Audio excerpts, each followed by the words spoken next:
Moby Duck, when 28,800 bath toys are lost at sea. In the following conversation, you are going to hear some new words. Read and listen to them. Make sure you know what they mean. To end up, deck, to stack, to maneuver. Ready? Now, read the questions on the following page. Read them carefully before listening to the conversation.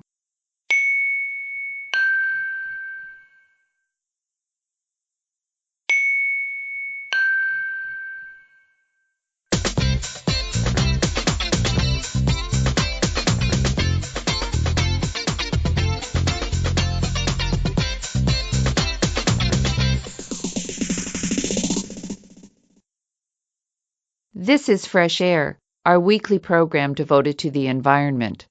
What happens when 28,000 rubber ducks and other bath toys are accidentally dumped into the ocean? Where do the ocean currents take them? And what environmental impact do the ducks and other ocean junk have on the seas? That's what our guest, the journalist Donovan Hahn, investigated in his book, Moby Duck, the true story of 28,800 bath toys lost at sea and the beachcombers, oceanographers, environmentalists, and fools, including the author, who went in search of them. Welcome, Mr. Hahn, to Fresh Air. Thank you. Happy to be here. Let's begin at the beginning. These 28,000 toys end up in the North Pacific in January 1992 when a container falls off a cargo vessel. When and where do people begin finding them? The following year, in the autumn of 1993, people started finding hundreds of rubber ducks in Sitka, Alaska. So the ducks were in a container that fell into the ocean. Does that happen often? I mean, millions of containers are shipped around the world every year, so I would imagine that this was a pretty rare event. In fact, the loss of containers at sea is not so uncommon, but the shipping companies don't particularly like to talk about this problem because of issues with insurance policies. In the accident that is the subject of my book, 12 containers were lost at sea, and that is considered a small spill.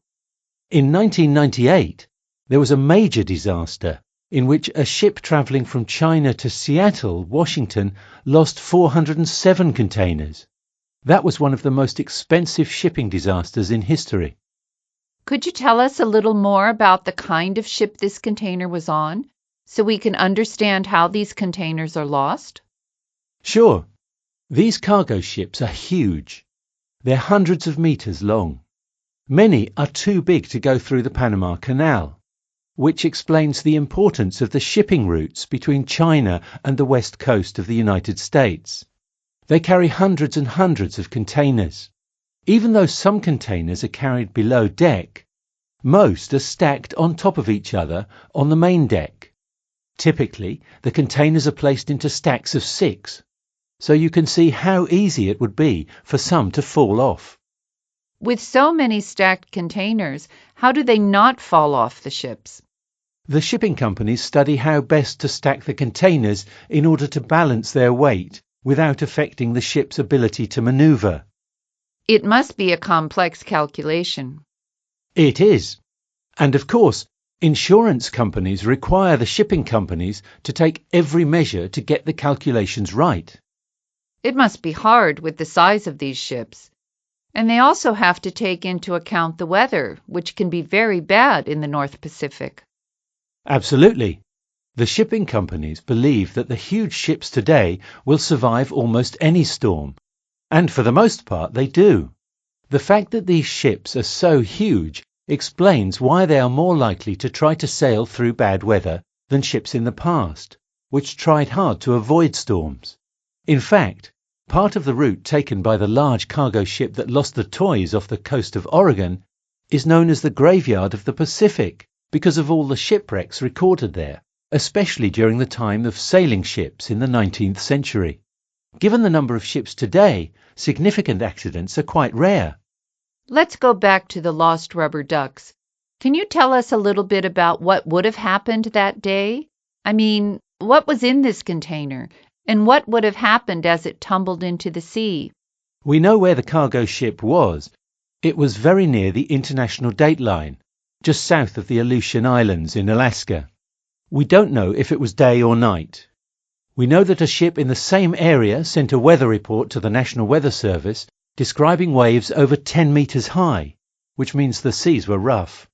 We don't know exactly how, but 12 containers went overboard, and the container with the toys would have burst open during the fall, and initially a bunch of cardboard boxes were sent into the sea. And then I suppose the cardboard dissolved, so what we have left are the toys. Exactly. How can you be so sure that the toys found in Alaska are the ones that were lost at sea in this container? That part of the investigation was actually easy. First, these toys are no longer being made, so the design is different and not difficult to recognize. They are hollow plastic and sort of strange looking. Second, the ducks have the manufacturer's mark on the wing. Third, we know from other merchandise lost at sea what plastic looks like after crossing the ocean. The ducks became thin and lost their colour, becoming almost white. And finally, the toys were found by the dozens, exactly where the sea currents would have taken them. One of the things you mention in your book is the harm that plastics are causing in the ocean. But you say that most of the harm isn't from container ships, but rather from other sources. Is that right? Yes, although container ships are responsible for some of the plastic waste in the oceans. In fact, most of the plastics come from coastlines with urban waste and garbage dumps, and even fishing fleets. Merchandise from containers lost at sea is just a small portion of the problem. That's all we have time for today on Fresh Air. Thank you, Mr. Hahn, for your interesting story. My pleasure.